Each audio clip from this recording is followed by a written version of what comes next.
Ethan stepped out of the clinic and froze on the front steps, as if unable to summon the will to take another step. He glanced around at the world outside. The weather was abysmal even by late autumn standards. The sky hung low and leaden, heavy clouds seeming ready to brush against the bare tops of the trees. The black branches jutted out like burnt matchsticks, accentuating the lifelessness of the landscape. Yesterday's snowfall, the first of the season, had been pure, white, and promising. Today, it had turned into filthy slush underfoot, churned up by countless pedestrians. People trudged along, hunched against the cold, as if trying to make themselves smaller, less visible. Their eyes were cast downwards, carefully avoiding treacherous puddles and patches of dirty ice. No one wanted to slip, soak their feet in freezing water, or even worse, fall in the middle of the street. It was a dreary scene, a city painted entirely in depressing shades of gray, like an old, colorless photograph. Yet paradoxically, Ethan looked at the slow-moving crowd with a quiet envy. He envied their right to be annoyed by the slush, their wet shoes, even their sour moods that would lift as soon as the sun peeked out again. They had an entire life ahead of them, with all its joys and sorrows, triumphs and defeats. Unlike him, in the right pocket of his coat, heavy like a stone, lay his sentence. A medical file filled with colorful lab results, specialist notes, and finally, on the last page, the devastating diagnosis, scrawled in the broad, hasty handwriting of the doctor. A diagnosis that had wiped out his past life, his plans, his hopes, as brutally as a thick black line slashing across a diary page. Noticing that his boss had been standing still too long for an ordinary pause, the driver assumed he was waiting for the car. He started the engine, pulled up right to the steps, and opened the door. But when Ethan approached the vehicle, he didn't get in immediately. Something about his slow movements, the expression on his face, alarmed the young driver. "Daniel," Ethan said, addressing the boy, "you should probably just head home. Take the rest of the day off." He paused, searching for the right words. "Today's your day off." "But Mr. Ethan, you've got a meeting in an hour," Daniel protested, spreading his arms in genuine confusion. He had only been working for Ethan a little over 6 months. "It's fine. I'll reschedule," Ethan reassured him almost gently. How could this healthy, eager boy possibly understand that I no longer cared about work? Ethan thought, looking at Daniel's puzzled face. He remembered being just like him once. Young, determined, willing to bend over backward to succeed, to build a career, to earn real money. He had sacrificed his entire personal life to that climb. There had been no time for love, no time to start a family, no time to raise children. And what did he have now? A successful business. Millions in the bank. But for whom? For what? He had earned it all for himself, and now he would never get to spend it. There were no loved ones waiting for him. The big, beautiful house he owned greeted him each night with hollow silence, his footsteps echoing through its empty halls. The luxurious car, roomy enough for a large family, had no one to carry but himself. He had never even been able to own a dog, tied down as he was by endless business trips, meetings, negotiations. After dismissing Daniel and calling his secretary to cancel all of the day's appointments, Ethan merged into the sluggish stream of pedestrians battling the miserable weather. He walked aimlessly, his path unclear, lost in thought, eyes unfocused on the dirty snow under his feet, the doctor's words replaying in his mind like a broken record. With such rapid progression, at best 8 months, surgery is not an option, only palliative care. If only he had gone to the doctors earlier, even 6 months earlier. The headaches had been bad, but he had endured them, blaming stress, sleep deprivation, overwork. He had even planned to take a vacation that summer, to finally rest by the sea and recover from the endless exhaustion. But business deals had piled up, new partners, crucial tenders that could not be postponed. And summer had slipped away in a never-ending carousel of meetings and negotiations. And now they told him that summer had been his last. How could that be? He wasn't even 50 yet. He should have had decades of life ahead. But now all he had left were scraps. Ethan let out a bitter smile. His entire life had been a relentless postponement of happiness. Just a little more money. Just finish this project. Just reach the next level. But now there would be no then. His time had run out. There would be no family, no children, no travels. All the dreams he had put off for later would never come true. Finally, the leaden clouds gave way, unleashing a fine, piercing snow. Sharp flakes, like tiny shards of glass, landed on his uncovered hands, instantly melting into drops of water. The cold, stinging sensation jolted him out of his black thoughts. He slowed his pace, then stopped right in the middle of the sidewalk. He closed his eyes and tilted his head back, offering his face to the snowfall. The snowflakes melted on his cheeks, his forehead, his closed eyelids. There was something cleansing about it, something painfully, beautifully alive.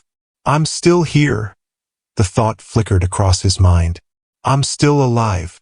And from that moment, Ethan realized he would try to listen to every sensation, to savor, to memorize, to hold on to every fleeting moment of the life that was so quickly slipping through his fingers. I'm still here. I can still feel, Ethan thought, the realization hitting him with sudden clarity.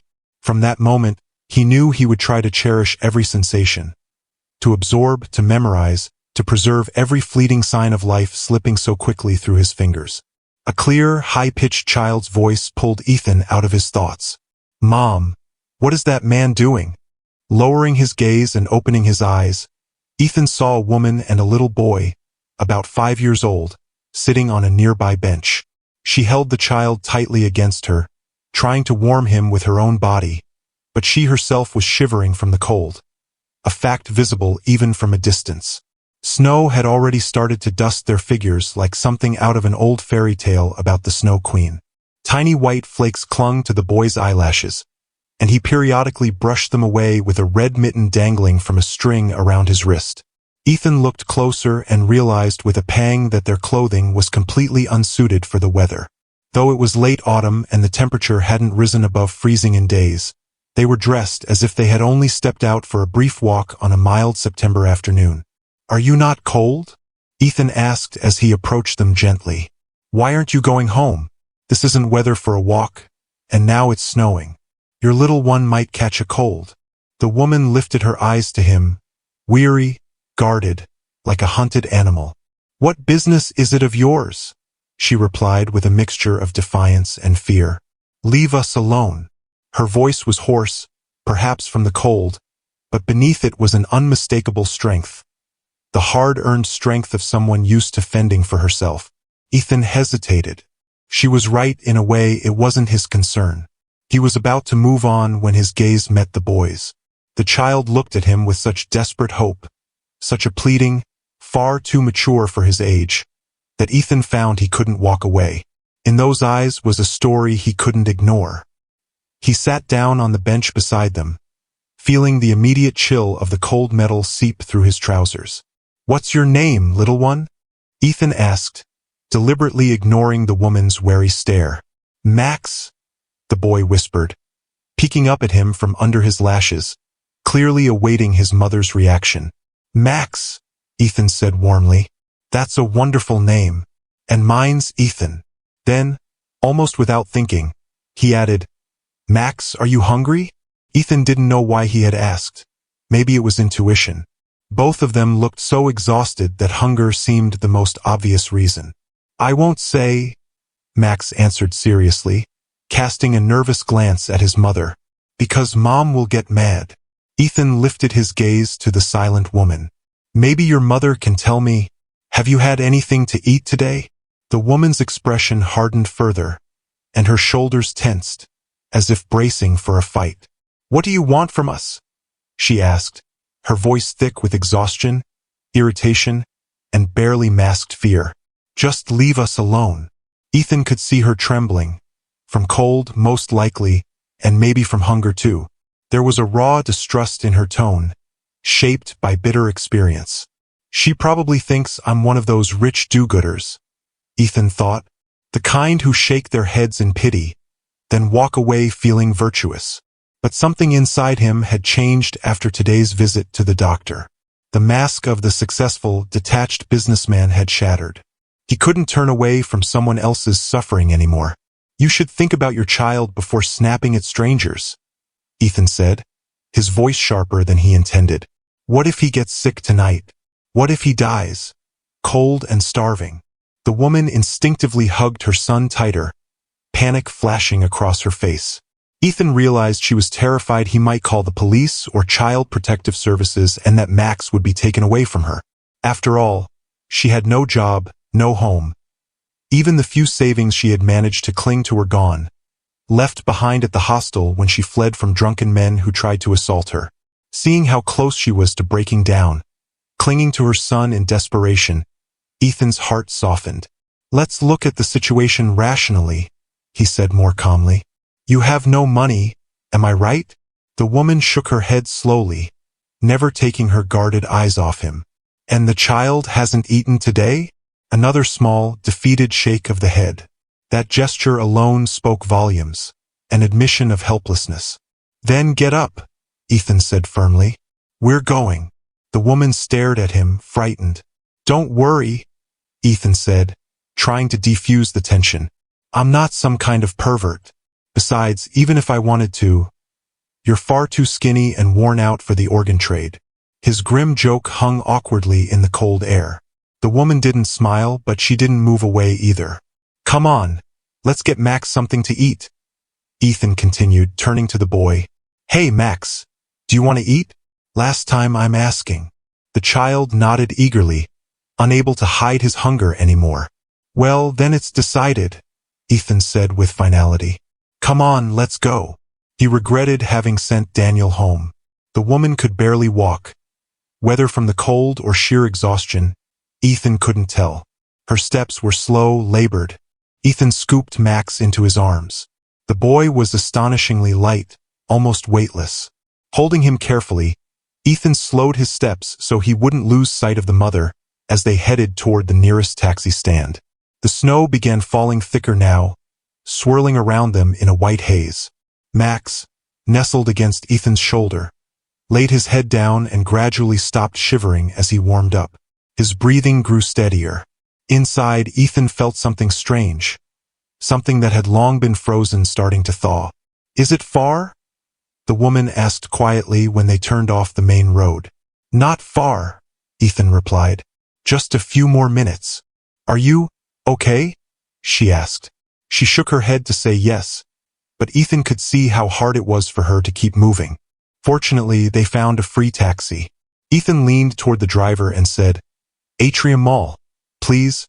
Noticing Lily's questioning glance, Ethan added, "First, we need to get you some warmer clothes," he explained calmly, "and then we'll go to my home." The woman shot him a frightened look but said nothing. She understood she had no real choice. Spending the night outside with a child in this weather was certain death. That grim realization was clear in her eyes, along with the desperate resolve to trust a stranger, because there was no alternative. Half an hour later, Ethan's unexpected guests were stepping cautiously into the grand foyer of his mansion, a space with soaring ceilings and a gleaming marble floor. They hesitated, peering around nervously. "Mom, are we going to sleep at the train station again?" Max suddenly asked, his small voice echoing slightly. Ethan heard this and couldn't help but smile. "Why the train station?" he asked gently. Lily answered instead of her son. "It's just, he's only ever seen places this big and high-ceilinged at the station." She smiled too, for the first time since their meeting, and that smile transformed her face, making her look unexpectedly young and lovely. Mrs. Collins, the housekeeper, whom Ethan had warned about the guests, had prepared a meal. The aroma of homemade food filled the house, wrapping it in a cozy warmth. At the dinner table, Max was initially shy but hunger quickly won out. He ate with both hands, every now and then glancing at his mother for permission. Lily ate slowly in small, careful bites, like someone who hadn't had a proper meal in a long time. After dinner, they moved to the living room. Warmed and fed, Max tried to explore the new surroundings, constantly pointing at different objects and asking, "What's that?" But soon, fatigue overcame him. He climbed onto the couch, laid his head on his mother's lap, and drifted into sleep. Ethan sat quietly, watching them with a deep, inexplicable sense of peace. In the soft light of the table lamp, Lily's face looked incredibly young, no more than 25. She gently stroked her son's hair, and in that simple gesture, Ethan saw a love so pure that it made his heart ache. "What's your name?" he asked softly, so as not to wake the boy. "Lily," she answered after a brief hesitation. "Beautiful name," Ethan said sincerely. "Will you tell me how you ended up on the street with your child?" Lily was silent for a while, weighing whether she could trust this strange man who had taken them in. Then, in a low, almost colorless voice, she began. "My name is Lily. They gave me that name at the orphanage where I ended up as a baby. The usual story. My mother gave birth and abandoned me at the hospital. My father didn't even bother to acknowledge me. The nurses told me all this when I got older and kept asking about my parents. Eventually, they gave me the bitter truth so I'd stop hoping." She spoke evenly, but Ethan could hear the buried pain behind the monotony. "There were plenty of kids like me there," she continued. "The orphanage raised me. No complaints. When I turned 18, the government gave me a small room. 'Go on, live your life,' the staff used to say. I was young and foolish. Fell in love. Not with an ordinary guy, of course. I wanted a prince on a white horse," she added, smiling bitterly at the memory. "And I got him," she said with irony. "As soon as he found out I was pregnant, he vanished into thin air, horse and all." She ran her hand gently over Max's sleeping head. "But I worked," she went on. "I managed to feed us both. I didn't just sit at home, I sent Max to daycare. We could have lived. We could have been happy." She trailed off, gathering her thoughts. "But, stupid me, I still wanted a little bit of happiness. A real family." She sighed heavily. "I didn't need a prince anymore, just a good man. But where do you even find those?" Another sigh. "And instead, I found worse. Because of that, I lost my room, my home." Her voice trembled. "It's still hard to believe he could do that." "He tricked you?" Ethan asked quietly, feeling a wave of anger rising inside him. "Yes," Lily whispered. "His name was Dennis. First, he treated us so well. Took Max to the zoo, bought him toys. He was clever, very clever. Got me to sign a power of attorney. Then he secretly sold my room." Her fists clenched at the memory. "One day, these fat men came with documents saying the place belonged to them now. They gave me 3 hours to pack. 3 hours." She squeezed her hand tighter, fighting the emotions. "I had no one to blame but myself.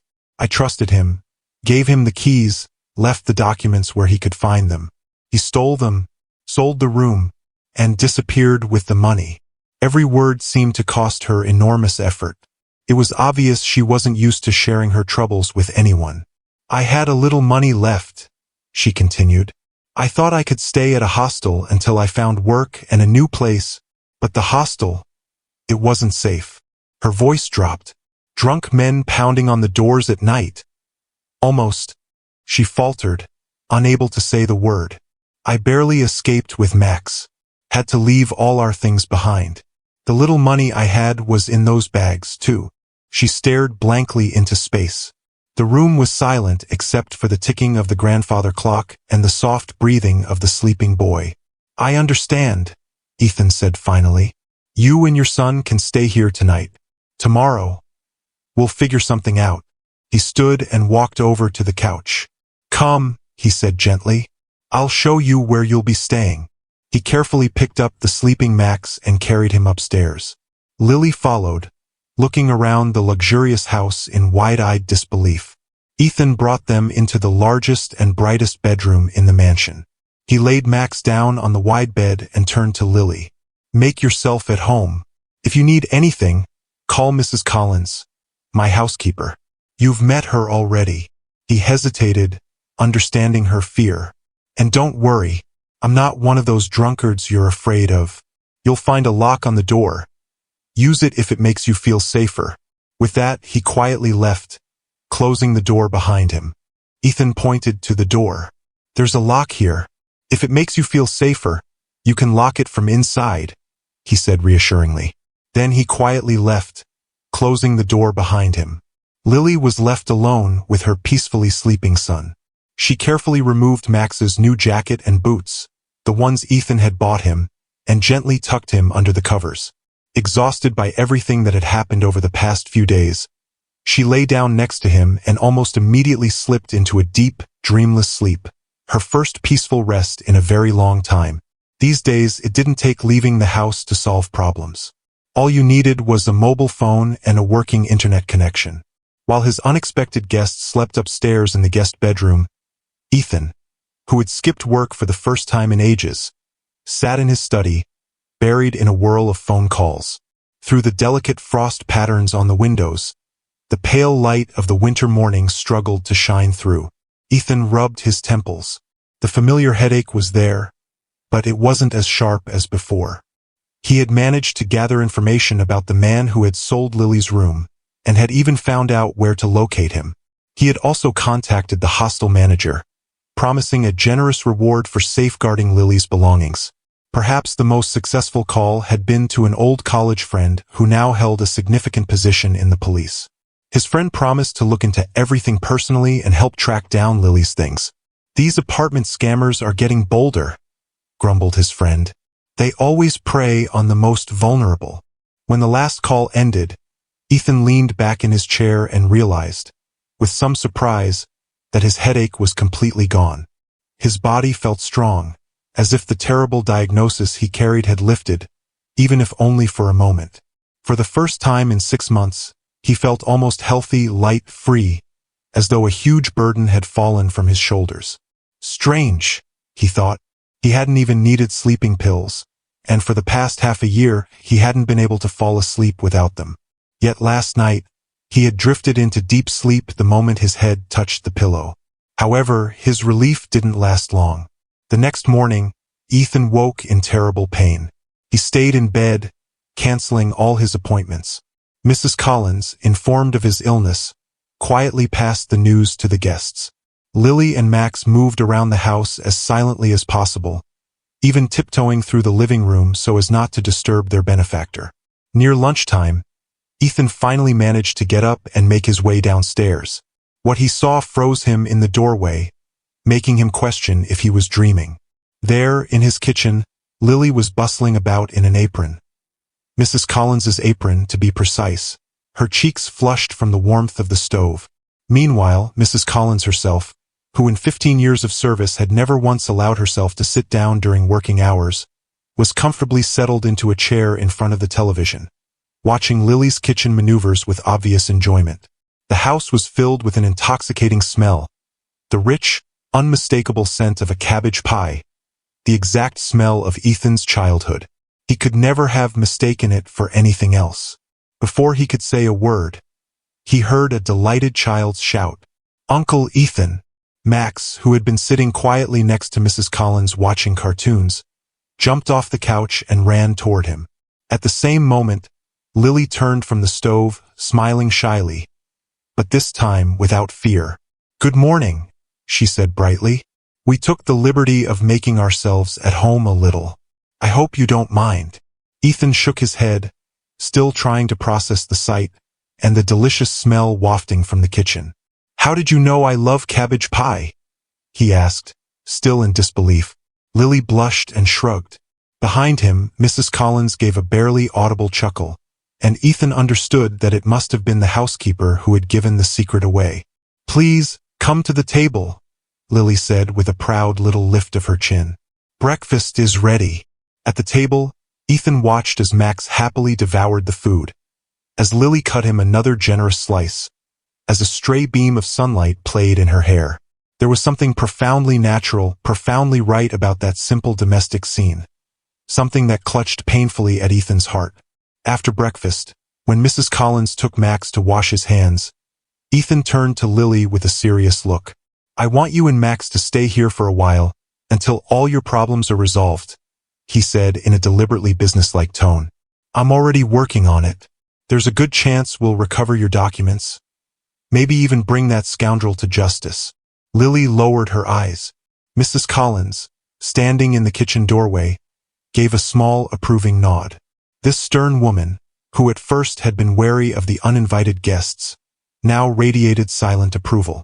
For years, she had witnessed Ethan's lonely, detached existence. And now she couldn't hide her quiet joy at seeing life return to the house. It's not right for us to impose on you. Lily began hesitantly. We're complete strangers to you. Strangers? Ethan interrupted, smiling warmly. I'm Ethan, he's Max. And now we already have so much in common. He winked at the boy, who had just returned to the room, and Max burst into happy laughter, clapping his little hands together. That simple childlike joy settled the matter once and for all. By his every movement, Max made it clear. They would stay, gladly, if this kind and good man would let them. Such a stubborn girl. Ethan thought with unexpected tenderness, proud even when she needs to ask for help. Heading to the office later, Ethan caught himself thinking, perhaps it wasn't coincidence that fate had sent him Lily and Max. The young woman could easily have been his daughter. They were close enough in age. And Max, a strange, bittersweet pang tightened in his chest. He couldn't help imagining what his life might have been like if he had ever had a family. The day passed quickly at work. To the surprise of his employees, Ethan didn't scold anyone for the canceled meetings or demand exhaustive reports. He signed the necessary documents swiftly, absent-mindedly, as if his mind was somewhere far away. And then, quite unexpectedly, he left the office 2 hours earlier than usual. Are you sick? His deputy joked as Ethan was already putting on his coat. On the contrary, Ethan replied with a smile, not bothering to explain. On the contrary, Ethan answered lightly, not going into details. On the way home, he asked the driver to stop at a large toy store. Having never set foot in such places before, Ethan felt completely overwhelmed by the sheer number of choices. Noticing his confusion, a helpful sales assistant came to his rescue. By the time they were finished, the trunk of the car was filled with colorful bags and boxes. Your wife ordered all these toys? The driver asked with a teasing smile as he helped load the packages. I don't have a wife, Ethan said, waving the question off, though suddenly, he pictured how strange it must look. A well-dressed man, arms full of children's toys. Then, as they were leaving the shopping center, a thought struck him. Lily couldn't keep wearing the same clothes forever. He stopped by a sportswear store, guessed her size, and picked out a simple but high-quality tracksuit. Ethan's heart thudded as the car turned onto the driveway leading to his home. For the first time in years, someone was waiting for him. A strange, almost forgotten excitement fluttered in his chest, like a boy heading to his first date. The moment he stepped through the front door, he heard the sound of tiny running feet. Max came racing out of the living room, arms wide open. Ethan dropped the shopping bags on the floor and scooped the boy up, tossing him high into the air several times. Max squealed with delight, laughing uncontrollably. Then he wrapped his arms around Ethan's neck and planted a kiss on his cheek. A lump rose in Ethan's throat. Tears welled in his eyes. There was so much sincerity, so much purity in this small creature's affection that all the years of loneliness and fatigue seemed to melt away. Lily stood in the living room doorway, watching the scene with shy uncertainty. It was clear she still couldn't quite believe this was real. The gifts sent everyone into a flurry of excitement. Max immediately began tearing open the packages, exclaiming, Mom! Mom! Look! Lily tried to refuse the new tracksuit, but Ethan shushed her with a playful click of his tongue and insisted she try it on. It fit her perfectly, like it had been made for her. Later that evening, after Max had fallen asleep, Ethan and Lily sat quietly in the living room, sipping tea. Their conversation flowed gently, comfortably, as if they had known each other for years. Ethan asked Lily about her childhood, about her dreams, not prying into the painful parts of her past, but letting her share as much or as little as she wished. She spoke simply and openly. The heavy shield of mistrust she had worn seemed to be fading away. Ethan found himself watching her with a strange new feeling. He liked the sound of her low, soft voice, the way she gestured when talking about Max, the way she wrinkled her nose when she laughed. In those moments, he felt like the head of a family, with a grown daughter and a small grandson who loved and missed him when he was away. Maybe we should get a dog, he thought suddenly, watching Lily as she flipped through an old photo album Mrs. Collins had brought out. For the first time in years, thoughts about the future didn't feel heavy or painful. Thanks to the love and warmth of this unexpected new family, Ethan lived not 6 months as the doctors had predicted, but a full 18 months. Each of those months was a discovery, a gift.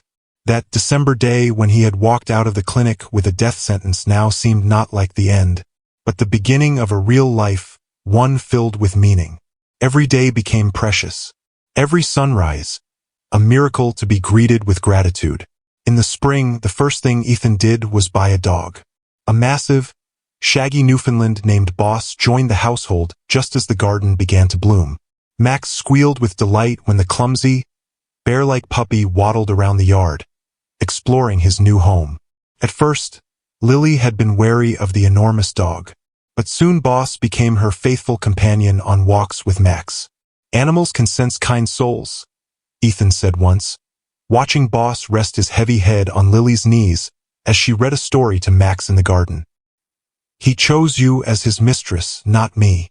Lily looked up at Ethan from her book, and in her eyes, there was something that warmed Ethan's heart more than the evening sun ever could.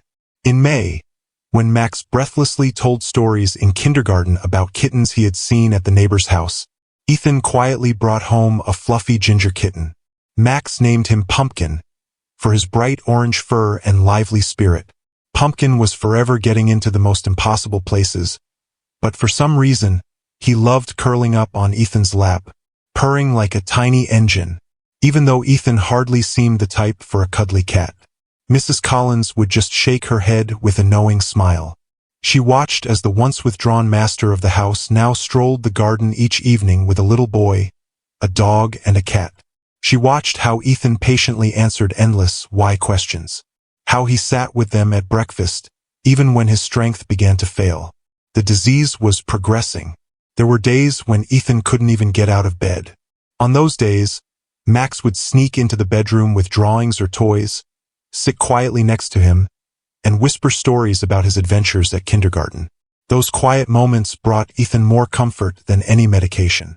One night, as Lily was tucking Max into bed, the boy asked, "Mom, is Uncle Ethan like a dad?" Lily froze, unsure how to answer.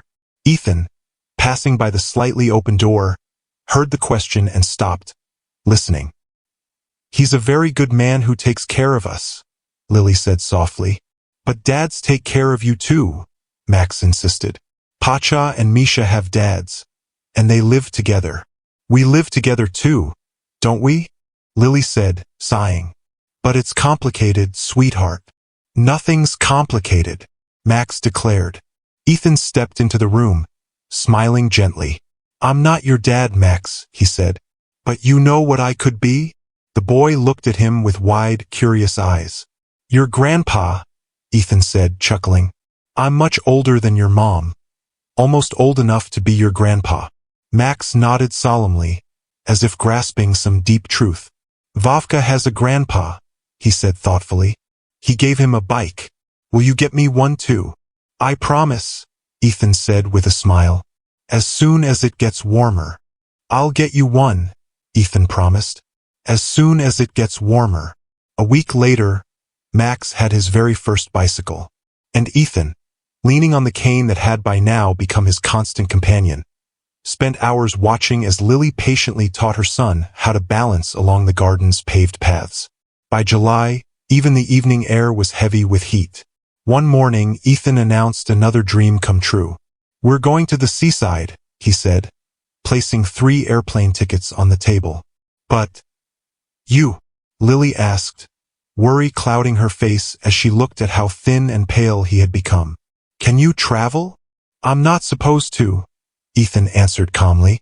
"But if not now, then when?" They spent 2 weeks by the Black Sea.